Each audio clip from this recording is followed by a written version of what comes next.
Olá, que tal? Eu sou o Padre Rodrigo Carneiro e esse é o nosso canal Atraídos pela Palavra de Deus.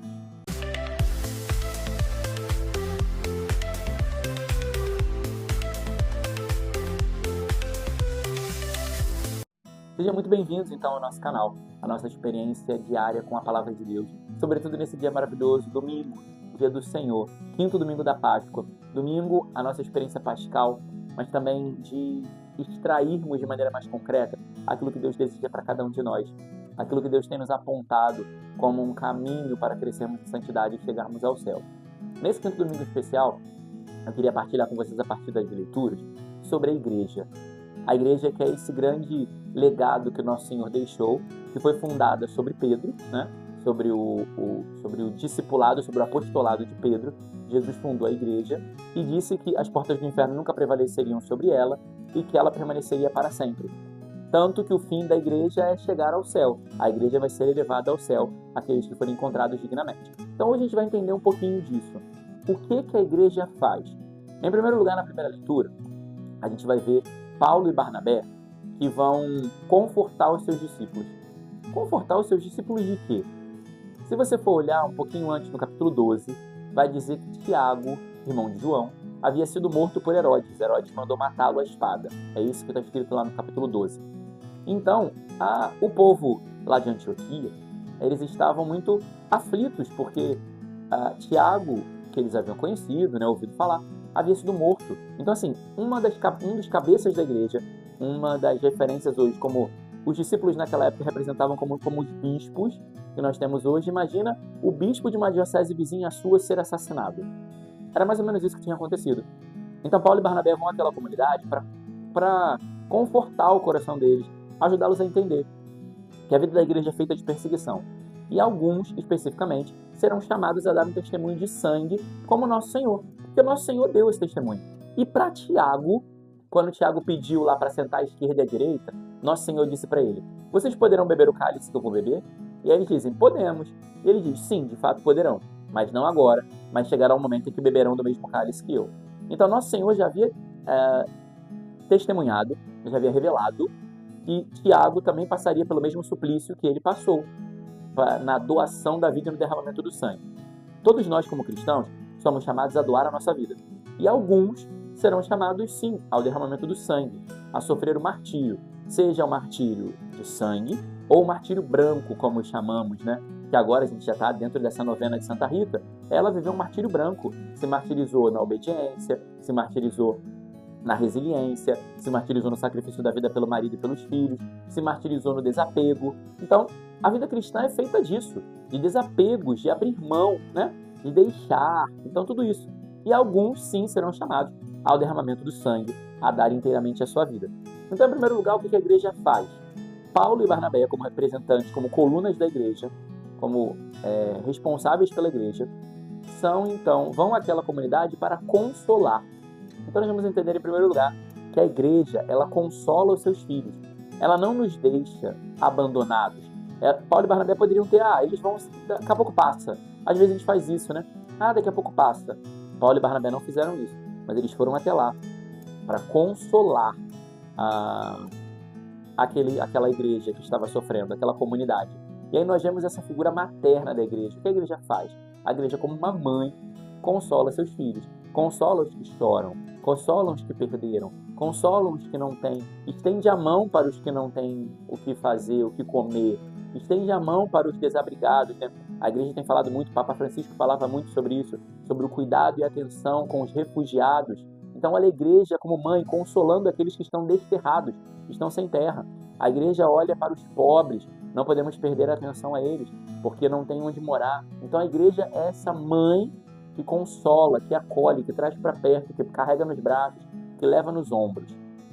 E aí, a igreja não nos deixa sozinhos, porque eles não fizeram isso. Eles, como presbíteros da igreja, eles como os bispos da igreja, eles também, na oração e no jejum, vai dizer na primeira leitura, nos deixaram os presbíteros.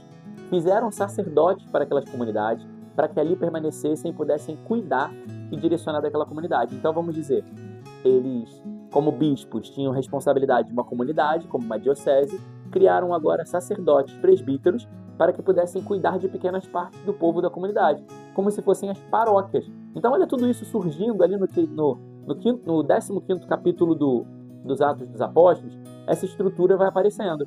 Os apóstolos, que eram os bispos, agora fizeram presbíteros para cuidar de pequenas comunidades dentro daquela comunidade. Então, dentro de uma diocese, as várias paróquias cuidadas por um padre.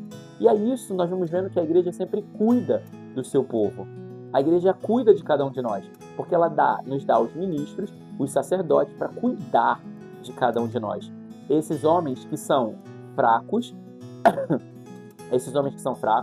que têm as suas limitações, mas foram ungidos por Deus para uma missão, para cuidar do povo de Deus. Então a igreja cuida de nós através dos seus ministros. Então o que a igreja faz? Consola e cuida de cada um de nós. Nós vamos ver também para onde a igreja quer nos levar, que é o que eu dizia antes. A igreja quer nos levar para o céu, porque a segunda leitura vai dar essa visão de João, que ele via novo céu e nova terra, via algo muito bonito, e lá estava a noiva, toda vestida com vestes esplendentes, estava toda adornada, esperando o seu noivo. A igreja é essa esposa que espera o noivo, o cordeiro imolado. Jesus é o esposo que deu a vida pela esposa, deu a vida pela salvação da sua esposa, e para levar a esposa para o céu, porque a esposa agora se encontra no céu, junto com seu esposo, com seu amado, para ser desposada, para viver com ele toda a eternidade, num enlace, num envolvimento de amor. Então, a igreja, ela caminha para o céu. A igreja, ela deve caminhar e ter o seu foco no céu. Então, a igreja deve estar revestida e adornada de santidade, de luta. Por isso que a noiva também veste vestes brancas, que traz essa pureza. Nós precisamos manifestar na nossa vida a pureza daqueles que são as esposas, a pureza daqueles que esperam Cristo, a pureza daqueles que alimentam o desejo do céu para encontrar-se com o amado. Então a igreja não pode, eu como igreja, não posso me adornar de pecado, de inveja, de mentiras, de fofoca. Eu não posso me adornar daquilo que me afasta de Deus. Eu não posso me adornar daquilo que me afasta da presença do Senhor. Mas eu preciso me adornar de santidade, me adornar e me cobrir e me revestir de uma vida com Deus. E quanto mais eu luto pela santidade, quanto mais eu busco uma santidade autêntica, mais eu estou vivendo o amor. O amor é lutar, o amor é sacrificar-se, o amor é dar o melhor. E aí o Evangelho nos ensina esse amor, porque o Evangelho vai dizer que nós temos que amar a Deus e ao próximo. E aí, sempre que eu ouço isso de amar a Deus e amar ao próximo, eu me lembro de um convite de Deus para viver os mandamentos. Porque os 10 mandamentos, os 3 primeiros, falam do amor a Deus. Amar a Deus sobre todas as coisas, não tomar o seu santo nome em vão e guardar domingos e festas. Então, os 3 primeiros mandamentos falam desse amor a Deus. Então, o que a igreja espera de mim? Que eu ame a Deus em primeiro lugar. Ou seja, que eu tenha Deus como prioridade na minha vida. Que a minha vida não tenha prioridade os outros, o meu emprego, a mim mesmo. Nem a minha família pode ser uma prioridade acima de Deus. Eu devo amar a Deus em primeiro lugar. E porque eu amo a Deus, eu amo a minha família. Porque se eu coloco a família em primeiro lugar, a família é uma comunidade difícil, né? A família tem pessoas difíceis que, às vezes, nos atrapalham, não nos ajudam a viver uma vida coerente e verdadeira com Deus. Então, pensa comigo.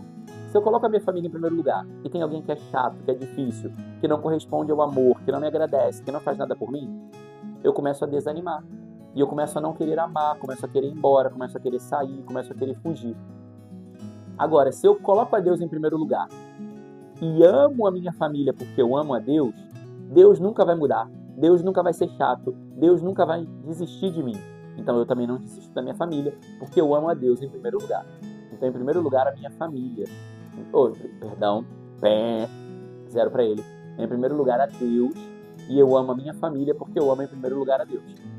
Para que as coisas não mudem. Por isso que, quando diz assim, o amor acabou. Na verdade, nunca existiu. Então, eu não posso dizer que, se eu digo que eu nunca amei, não amo mais essa pessoa, significa que eu nunca amei. E significa que eu não estou disposto a amar e nem a me sacrificar. E nem a amar a Deus e colocar a Deus como prioridade em primeiro lugar na minha vida. Então, amar a Deus e também ter a Deus como prioridade é participar da igreja, viver a vida da igreja, participar dos sacramentos, viver bem os sacramentos, não participar da missa só por um preceito, só por um compromisso que eu devo arcar, Não. É buscar amar a Deus sobre todas as coisas, colocar a Deus como prioridade na minha vida, e uma das prioridades é louvar a Deus e bendizer a Deus no seu santo sacrifício, que é renovado todos os domingos, na verdade todos os dias, mas de maneira especial somos convidados a todos os domingos a estar. Também guardar o nome de Deus, que é entender a sacralidade de quem é Deus, e que a minha vida e as minhas atitudes não podem macular essa sacralidade de Deus. Então, por isso que eu não juro, por isso que eu não prometo em nome de Deus, porque eu posso não cumprir, eu posso não conseguir alcançar aquilo, e aí a minha vida vai ferir a sacralidade do nome de Deus. E amar ao próximo. Amar ao próximo se manifesta nos outros 7 mandamentos. Eu preciso entender que se eu amo o outro, porque em primeiro lugar eu amo a Deus, Deus me chama a amar o outro. Se eu amo em primeiro lugar a Deus, Deus me chama a sacrificar a minha vida pelo outro. Se eu amo a Deus em primeiro lugar, Ele me chama a respeitar o outro. Eu não devo ter inveja. Eu devo me alegrar com aquilo que o outro tem. Ao invés de ter inveja e cobiçar o que é do outro, cobiçar a mulher, cobiçar as coisas do outro, eu devo me alegrar com aquilo que Deus proporcionou ao meu irmão. Amar a Deus é entender. Deus me ama, amo o meu irmão, e se Deus fez na vida dele, bendito seja Deus. Em algum momento, se for da vontade dele, Ele vai fazer na minha também. Mas bendito seja Deus porque Ele fez na vida do outro. Então é me alegrar com o que Deus faz na vida do outro. Amar o outro é respeitar o outro. Por isso eu não mato, nem com palavras, nem com atitudes, nem mato no meu coração, não desejando estar perto, fazendo divisões, fazendo cismas, nem afastando pessoas da presença de Deus. Não vou maldizer, xingar, amaldiçoar os outros, porque eu amo. Então se eu amo, eu não vou amaldiçoar. Eu vou bendizer aquela pessoa. Eu vou profetizar bênçãos. Eu vou proclamar maravilhas na vida daquela pessoa. Eu também devo respeitar o meu corpo e o corpo do outro. Então, por isso, porque eu amo a Deus e amo ao próximo, eu não vou andar embalado a vácuo, decotado, com o meu corpo exposto, para não levar o meu irmão ao pecado. O motivo da gente não andar com o nosso corpo exposto é de não ajudar o outro a não cair em pecado. E também não usar o corpo do outro como um objeto para satisfazer meu prazer, para satisfazer minha vontade. E aí vem também a pornografia, porque a pornografia ela fere a individualidade, ela fere a sacralidade da relação conjugal. Aquela relação conjugal que é própria, lícita e maravilhosa de um casal sendo exposta na internet. Então, é ferir a sacralidade daquilo que Deus criou para ser puro, santo. Então, entenda, a relação sexual não é impura. Nós olhamos com olhares impuros, nós temos desejos impuros. Mas a relação sexual no matrimônio, dentro do matrimônio puro e casto, ela é a coisa mais perfeita. É a liturgia do casal que se celebra no altar da sua cama, que deve ser vivida e experimentada. Só que nós não podemos ferir essa sacralidade expondo, né? E aí vem a pornografia, vem essas exposições, essas coisas todas hoje na internet. Os nudes da vida. O seu corpo deve ser guardado para que possa ser revelado, apresentado e mostrado para quem é de direito no momento devido. Então não é ficar expondo por aí, mandando nudes, mandando coisas pela internet. Para que isso? Se o seu corpo é sagrado, é onde Deus habita e deve ser guardado para ser desposado por uma única pessoa. Olha a segunda leitura, a esposa adornada para o esposo. Então por isso também, a esposa, você como esposa, você como noiva, você como uma mulher mais jovem que namora, um jovem que namora, deve guardar o seu corpo para um único esposo, para uma única pessoa que vai te desposar para sempre. Aqui na terra, o seu marido ou sua esposa, e no céu, na eternidade, nosso Senhor.